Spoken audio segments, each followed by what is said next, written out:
Hey guys, welcome to Henry channel. In this video we have this iPhone 11 Pro Max and I'm going to show you how you can set up your iPhone after you have reset it. So there you're going to see two options. So now from here we're going to select the bottom one, and after that you have to wait for a few minutes.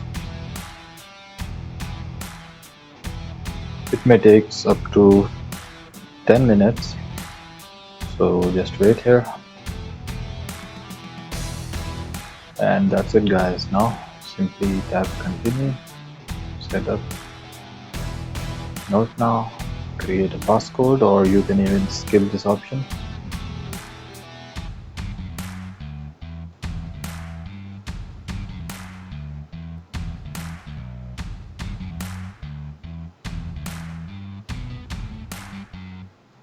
And guys, here select don't transfer, and from here tap on accept, continue, not now, and not now. Also this one skip, and from here continue, skip, and that's it guys. That's how you can set up your iPhone. So that's all in this video. Make sure to leave a thumbs up and sub the channel. Bye for now.